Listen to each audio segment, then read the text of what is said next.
अस्सलामुअलैकुम दोस्तों, कैसे हैं आप सब। मैं आप सबको यूट्यूब चैनल इंग्लिश लिटरेचर पे वेलकम कहती हूँ। हम जो प्ले डिस्कस करने जा रहे हैं उसका नाम है हैडा कैबलर, जिसको लिखने वाले हैं हेनरिक इब्सन। अब तक हम लोग इस प्ले के राउंड अबाउट 2 लेक्चर्स कवर कर चुके हैं।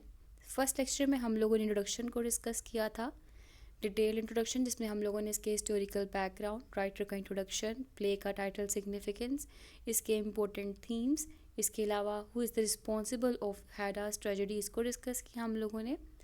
फिर हम लोग लेक्चर नंबर 2 के अंदर इसके जो इम्पोर्टेंट सिंबल्स थे उसको डिस्कस किया। आज हम लोग करेक्टर लिस्ट को डिस्कस करने वाले हैं इसके अंदर।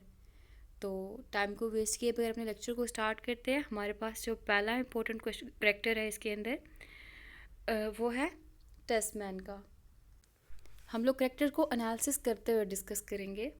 ये जो टेस्टमैन है, जिसका नाम जॉर्गन टेस्टमैन और इसको जॉर्ज टेस्टमैन भी कहते हैं, एक एमिएबल, इंटेलिजेंट और यंग स्कॉलर दिखाया गया है, जिसको हैडा एक्चुअली मैन्युपुलेट कर रही है। मैन्युपुलेट किस तरह से कर रही है?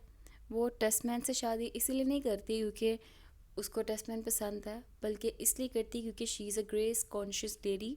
वो सोसाइटी के जो ब्लेम्स हैं, सोसाइटी के जो रूमर्स फैला देने वाली आदत है, उनसे बचना चाहती है, इसीलिए उसने इससे शादी की। और ये उसको प्लीज़ करने की ओकेजनली कोशिश करता रहता है। एक ये पॉइंट। लेकिन दूसरा पॉइंट ही हम साथ में देखते हैं कि he does not understand the nature of Hedda. ये हैडा की नेचर को समझ नहीं पाता। हैडा और ये एक ऑपोजिट मैच है, इनका मैच परफेक्ट मैच का कपल नहीं है। क्यों? हैडा अपर क्लास से बिलोंग करती है, ये एक मिडिल क्लास का लड़का है, और उसके अलावा अपनी एज के अकॉर्डिंग ये फुलिश हरकतें करता है। जैसे कि हैडा, जैसा कि मैंने बताया, ग्रेस कॉन्शियस है, तो ये उसको अपने कहता है, लुक हैडा, मेरे स्लीपर्स, अपने स्लीपर्स दिखाता है उसको। और वो स्लीपर्स कौन है? आंट जोजो, इसकी आंट है, वो लेके आती हैं। ठीक है, मीन्स ओकेजनली ये कुछ ना कुछ फुलिश एक्ट्स करता रहता है, जिसको मेरी मैम कहती थी ही इज़ एन एस, ये गधा है। ये मेरी मैम कहा करती थी टेस्टमैन के अबाउट, जब हम लोग पढ़ते थे उनसे। एनी हाउ, जो नेक्स्ट फीचर टेस्टमैन का है वो ये है कि टेस्टमैन ने हैडा से शादी क्यों की? पॉपुलैरिटी की बेस पे, कि हैडा एक पॉपुलर गर्ल है, एक पॉपुलर लेडी थी, तो इसका भी एक नाम बनेगा कि जनरल गैब्रियल की डॉटर से टेस्टमैन ने शादी की। ठीक है। और दूसरी बात इसकी केयरलेसनेस की, वो ये कि हैडा और ये जब ट्रिप से वापस आते हैं, अपने हनीमून से वापस आते हैं, हैडा प्रेग्नेंट है, इवन कि इसको ये भी नहीं पता। इतना केयरलेस एटीट्यूड दिखाया गया है इसका टूवर्ड्स हैडा गैब्लर। और जब ये हनीमून पे गए हैं तो थ्रू आउट द हनीमून उस टाइम पीरियड पे क्या कर रहा है? ये अपने मैन्यूस्क्रिप्ट के ऊपर काम कर रहा है।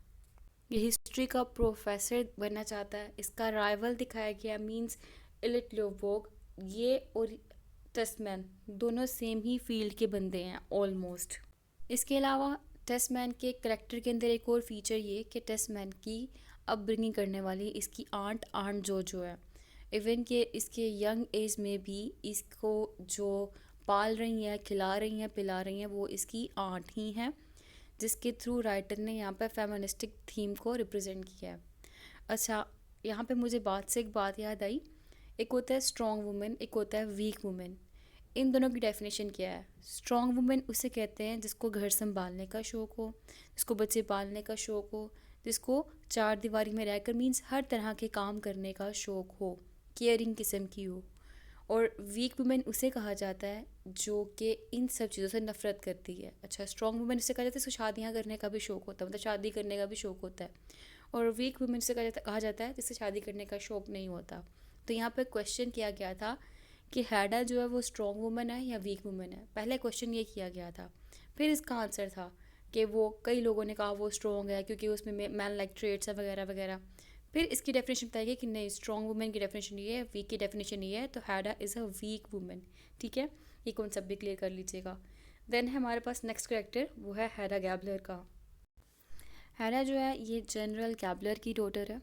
ठीक है, एक रिच फैमिली से बिलोंग करती है, लग्जरियस लाइफ इसने स्पेंड की थी। उसके बाद जब इसके फादर की डेथ हो गई, तो जैसा कि मैंने बताया आपको, she is a grace conscious lady, तो अपनी इस ग्रेस कॉन्शियसनेस की बेस पे इसने शादी की टेस्टमैन से कि लोग इसके बारे में बात ना करेंगे किसी ने इसको रिश्ता नहीं दिया या कोई से शादी करता नहीं है या इसकी एज निकलती जा रही है। हैड एक इंटेलिजेंट, अनप्रिडिक्टेबल और somewhat dishonest kind of young women दिखाई गई हुई है। इसके अलावा हैडा का जो मैरिड नेम है वो हैडा टेस्टमैन है, लेकिन इसको ये तभी बोलती है जब एलेट लोबो के साथ बैठी होती है और उसको कहती है कि मेरा नाम हैडा टेस्टमैन है। क्यों? इसको जलाने के लिए, क्योंकि पास्ट में हैडा और एलेट ये दोनों काफ़ी अच्छे क्लोज फ्रेंड रहे होते हैं। और उसके बाद जब एलेट उसको प्रपोज करता है हैडा को, तो हैडा एलेट को जाने के लिए कह देती है और वो उसको छोड़ के चला जाता है। अब जब वो स्टोरी में वापस आया है तो वो अब उसको टीज़ कर रही है, यानी कि उसको जेलस कर रही है, उसको तंग कर रही है। अच्छा, दूसरी पॉइंट हैडा की क्या, हैडा की क्वालिटी ये है कि हैडा हर एक के ऊपर रूल करना चाहती है। वो कहती है मेरी सुपरमेसी है, मेरी अथॉरिटी है। और इसने अपने घर के अंदर जनरल गैबलर की एंट्रेंस पे पिक्चर लगाई हुई है जो कि एक अथॉरिटेटिव नेचर ऑफ हैडा को सिंबलाइज करता है। हैडा मैनिपुलेटिव भी है, जो कि थिया को भी, यानी कि एक वुमेन हो तो उसको भी एक्सप्लॉइट करती है, उसको भी मैनिपुलेट करती है, मेल हो तो उसको भी मैनिपुलेट करती है। जैसे कि अगर हम बात करें थिया, तो ये उसके हेयर्स के साथ उसको टीज़ करती है। अगर हम आंट जोजो की बात करें, स्टोरी में हम देखेंगे आंट जोजो एंटर होती है तो ये उनकी जो होती है हैट, उस हैट का मजाक उड़ाती है, उनकी अम्ब्रेला का मजाक उड़ाती है। तो ये एक मैन्युपुलेटिव काइंड ऑफ लेडी दिखाई गई है स्टोरी के अंदर। शी लव्स हॉर्स राइडिंग, इसको हॉर्स राइडिंग करना बड़ा पसंद है, इसको पिस्टल चलाना बड़ा पसंद है। मीन सारे के सारे मेल वाले ट्रेड्स है हैडा के अंदर। क्यों? इसकी अपब्रिंगिंग की ही गई ऐसी है। हम प्ले में देखेंगे कैसे हैडा ने सफ़र किया। मीन्स कहीं वर्ड आएगा she throw herself on sofa, कहीं वर्ड आएगा she is walking on in the her room impatiently. Even कि मेरे पास जो बुक है ना, उस बुक के ऊपर जो टाइटल पेज है, उस पेज के ऊपर हैडा गैबलर की पिक्चर बनाई गई है। उस पिक्चर में नज़र आ रहा है कि ये कितनी ज़्यादा साइकोलॉजिकली इल है, सिक है, सैड है। और ये ऐसी क्यों है? क्योंकि ये सोसाइटी के अंदर अनफिट है, ये फिट नहीं हो पा रही। और फिट क्यों नहीं हो पा रही? क्योंकि इसके अंदर जो फीमेल के अंदर ट्रेड्स होते हैं उनमें से कोई भी क्वालिटी है ही नहीं। और इसके बारे में कहा जाता है, कोटेशन में पढ़ रही हूँ यहाँ पे, the most interesting women that Ibsen has created, कि इतना इंटरेस्टिंग करेक्टर है इसका जो इब्सन ने बनाया है स्टोरी के अंदर। और अगर आप टाइटल सिग्निफिकेंस वाला लेक्चर सुन चुके होंगे तो आपको वहाँ से हैडा का करेक्टर काफ़ी ज़्यादा क्लियर हो चुका होगा। जैसे कि कोटेशन मैंने बताई थी उसमें भी, she was the daughter of her father then the wife और हर हस्बैंड। इसका जो करेक्टर है वो बहुत ज़्यादा कॉम्प्लिकेटेड करेक्टर है। कभी इसकी तरफ आपको सिंपैथी होगी, कभी आप इसकी तरफ एग्रेशन शो करेंगे। जब प्ले स्टार्ट होगा तो आप देखेंगे कि कैसे मैन्युपुलेट कर रही है, और जब प्ले एंडिंग की तरफ जा रहा होगा तो देखेंगे कैसे ये फ्रीडम फाइटर है। जितने भी विक्टोरियन कन्वेंशंस चल रहे थे उनके अगेंस्ट ये जा रही है, ये खुद को प्रोटेक्ट करना चाह रही है, खुद की वर्थ को बचाना चाह रही है।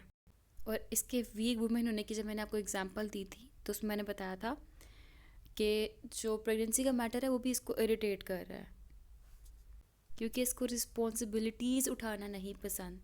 ये जज ब्रैक को कहती है एक दफ़ा, I have no talent for such things, I would not have responsibilities.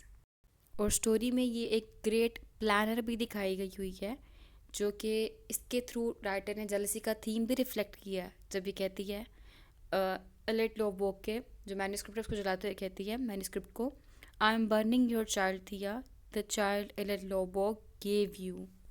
और ये स्कैंडलाइज होने से बहुत ज़्यादा डरती है। जैसे कि जज ब्रैक कहता है तुम्हारी पिस्टल से एलेट ने खुद को मारा, मैं जानता हूँ। तो इसको इस चीज़ का फेयर था। इसके अलावा शादी, इसने स्कैंडलाइज ना होने की बेस पे शादी की। ठीक है, कई पार्ट्स इसने अपनी लाइफ के अंदर इसीलिए किए क्योंकि इसको स्कैंडलाइज होने से डर लगता है, और एंड पे फेयर ऑफ स्कैंडल की बेस पे ही इसने सुसाइड कमिट कर ली। अब नेक्स्ट कैरेक्टर आता है हमारे पास जूलियन टेस्टमैन का, एक स्ट्रॉन्ग करेक्टर, एक फीमेल का स्ट्रॉन्ग फेमिनिस्टिक करेक्टर, जिसको मैंने कहा था इनको आंट जोजो भी कहते हैं। आंट जोजो जो है ये जॉर्ज टेस्टमैन की आंट है। टेस्टमैन के पेरेंट्स की डेथ के बाद आंट जोजो ने उसकी अपब्रिंगिंग की। आंट जोजो हैडा के साथ टाइम स्पेंड करना चाहती है, लेकिन अब इन दोनों के अंदर क्लास डिफरेंस है। आंट जोजो लोअर क्लास से बिलोंग करती है, हैडा अपर क्लास से बिलोंग करती है। तो थ्रू एंड थ्रू हैडा इनको ह्यूमिलिएट ही करती है, हैडा डिसलाइक करती है इनको। आंट जोजो जो है वो आंट रीना के साथ रहती हैं। आंट रीना अपेयर नहीं हुई स्टोरी के अंदर थ्रू आउट, मतलब इनका कोई डायलॉग नहीं दिखाया गया, इनका कोई करैक्टर ऐसे पोर्ट्रे नहीं किया गया। प्ले के बिल्कुल स्टार्ट में इनकी तबीयत ख़राब दिखाई गई थी कि मरने ही वाली हैं, ऑन स्टेज ये आती ही नहीं है। और उसके बाद टेस्ट मैन की अपब्रिंगिंग करने के लिए भी उन्होंने बड़ी हेल्प की थी आंट जोजो की। एनी हाउ इनकी स्टोरी में ही डेथ हो जाती है बगैर स्टोरी में अपेयर हुए। फिर जज ब्रैक का करेक्टर है, अगेन इम्पोर्टेंट करेक्टर।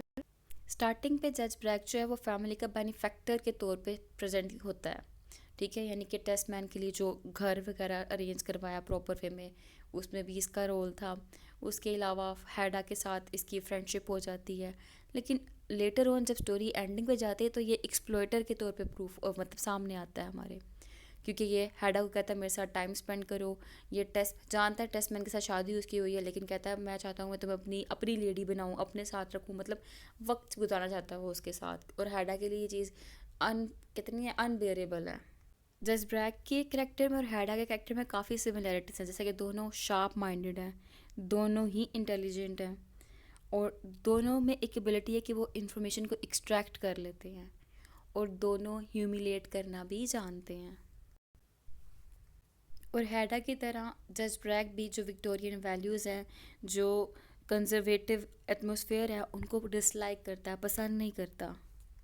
हम कह सकते हैं जो जज ब्रैक है ये हैडा का एक मेल वर्जन है, लेकिन ये हैडा के ऊपर कंट्रोल नहीं कर पाता, हैडा को हर तरह से मैनिपुलेट करने के बावजूद भी। इसके बाद है हमारे पास कैरेक्टर एलेट लोवबर्ग का। एलेट लोवबर्ग जो मैंने आपको बताया बिल्कुल स्टार्टिंग पे बताया गया है, ये फ्रेंड था हैडा कैपलर का। बेसिकली ये एक जीनियस पर्सन दिखाया गया है जो कि एक राइवल है टेस्टमैन का। टेस्टमैन के बिल्कुल कंपटीशन में ये भी एक वर्क के ऊपर काम कर रहा है। काफ़ी ज़्यादा अपनी लाइफ को मैनिपुलेटिव वे में गुजारने के बाद, डिस्ट्रक्टिव वे में गुजारने के बाद, अल्कोहलिक होने के बाद इसकी लाइफ में थिया आती है, और थिया इसको करेक्ट करती है और इसको राइटिंग की तरफ लगाती है, और ये अपनी बुक पब्लिश करवाने के लिए आता है और पब्लिश करवाता है, और एक अपनी अच्छी रेपुटेशन मेंटेन दोबारा करता है। अल्कोहल छोड़ देता है, ड्रिंकिंग छोड़ देता है, और प्रॉमिस करता है कि अपनी लाइफ को अच्छे वे में स्पेंड करेगा। थिया से ये प्रॉमिस करता है, और एक्सप्लॉइट किसी वजह से करता है खुद को, हैडा की वजह से खुद को करता है ये, जब हैडा इसको रिफ्यूज़ कर देती है। एनी हाउ इसने भी एक बुक पब्लिश करवाई थी, काफ़ी फेमस हुआ, अच्छे रिव्यूज़ रहे। अब दूसरा ये मैन्यूस्क्रिप्ट तैयार करा था थिया के साथ, जिसको ये चाइल्ड का नेम दिया गया, जिसको चला दिया था हैडा ने। और उसके चलाने के बाद अगेन यहाँ से लोबो का डाउनफॉल शुरू होता है, और वो हैडा की गन से ही खुद को गोली मार लेता है। हैडा उसको जब अपनी पिस्टल देता है ना, तो पिस्टल देते हुए कहती है डू इट नाइसली। और इस लाइन की बड़ी इंटरप्रिटेशन निकलती थी कि दिल में मारना या दिमाग में मारना, किसी सेंसिटिव पार्ट पे मारना अपने ये दिल या दिमाग में से, ठीक है, ताकि तुम मर जाओ। डू इट नाइसली का मतलब। इसके कैरेक्टर का ट्रायंगल दिखाया गया है थिया के साथ और हैडा के साथ। थिया का दूसरा नाम मिसेस एल्वेस्टेड भी है। बिल्कुल वो मिस्टर एल्वेस्टेड के बच्चों को पढ़ाती थी, और उसके बाद उन्हीं के साथ शादी हो गई, तो इसलिए इसका नाम मिसेस एल्वेस्टेड रखा गया। लेकिन ये पसंद एलेट लोवबर्ग को करती थी, अपने हस्बैंड को छोड़ आती है, एलेट के साथ टाइम स्पेंड करती है, मतलब ऐसे रहती है जैसे उसकी फ्रेंड है। कभी भी अपने लव को एक्सपोज नहीं किया, लेकिन इनके अंदर स्ट्रॉन्ग बॉन्डिंग हो जाती है, और यही मैंने बताया जिस तरह क्या उसको हेल्प करती है, उसको पॉलिश करने में, उसको फर्दर लाइफ में कामयाब करने में, हर लिहाज से। तो अब यहाँ पे ट्रायंगल चलता है, एक तरफ आ जाता है एलेट, एक तरफ आ जाती है हैडा, एक तरफ आ जाती है थिया। हैडा की तरह एलेट भी जो है वो एक वेल्दी एरिस्टोक्रेटिक फैमिली से बिलोंग करता है। तो इट मीन्स हमारे पास यहाँ पर टोटल 3 लोग आ गए जो कि एरिस्टोक्रेटिक फैमिली से बिलोंग कर रहे हैं। एक जज ब्रैक, एक एलेट और एक हैडा, ये तीनों। और इन तीनों की सम हाउ समवेयर बॉन्डिंग भी रही है, जैसे कि हैडा की फ्रेंडशिप हो गई थी जज ब्रैक से स्टार्टिंग पे, और वो उसको अपने पर्सनल लाइफ के बारे में बता रही थी कि मैंने अपने आप की ज़िंदगी को डांस कर दिया हुआ है, और मेरे मूड स्विंग्स होते हैं, मींस अपनी पर्सनल बातें उससे शेयर कर रही थी, और उससे बातें करके उसको अच्छा लगता था स्टार्टिंग पे। और इसी तरह एलिट के साथ भी इसका ऐसी वो थे, कनेक्शंस थे, क्योंकि दोनों सेम क्लास से बिलोंग करते हैं। उसके अलावा अगर हम बात करें लोअर क्लास से, तो हैडा उनको ह्यूमिलेटेड वे में ट्रीट करती है। तो इनका जो रिलेशनशिप है हैडा का और इसका कॉम्प्लेक्स है, क्योंकि इलिट पसंद करता था तो Hedda on the other hand somewhere somehow पसंद तो करती थी, लेकिन ये उसकी ग्रेस के अगेंस्ट था, उसको रिजेक्ट कर देती थी। रिजेक्ट करने की बेस पे इलिट की लाइफ पे बड़ा इम्पैक्ट पड़ा था। वो सारे इम्पैक्ट आपसे मैं डिस्कस कर चुकी हुई हूँ। फिर उसके बाद इसका और थिया का रिलेशनशिप चला, पॉजिटिव रहा, लेकिन एट देन क्या हुआ, ड्रिंकिंग किसने काफ़ी की हुई थी जब ये टेस्टमैन के साथ गया, जज ब्रेक के साथ गया पार्टी पे। तो ड्रिंकिंग करने की बेस पे जब ये वापस आ रहा था तो इसका मैन्यूस्क्रिप्ट इससे खो गया। टेस्टमैन ने चुरा लिया, चुराने के बाद उसने हैडा को दे दिया, हैडा ने उसको जला दिया। यहाँ से इसकी लाइफ का फेलियर फिर शुरू हुआ। तो बेसिकली इसका करेक्टर टोटली फेलियर दिखाया गया है, जिसको ना हैडा मिली ना थिया मिली, और इसका मैन्यूस्क्रिप्ट भी ख़त्म और इसकी लाइफ भी एंड। तो यहाँ हमारे करेक्टर्स जो थे हमने डिस्कस कर लिए। आई होप कि आपको ये सारे के सारे करेक्टर्स, उनका एनालिसिस अच्छा लगा होगा, समझ आ चुका होगा। नेक्स्ट लेक्चर में हम लोग समरी को डिस्कस करेंगे। फिर मिलते हैं अगली वीडियो में अगले लेक्चर के साथ, और वो लास्ट लेक्चर होगा और हमारा तो प्ले इंशाल्लाह ख़त्म हो जाएगा।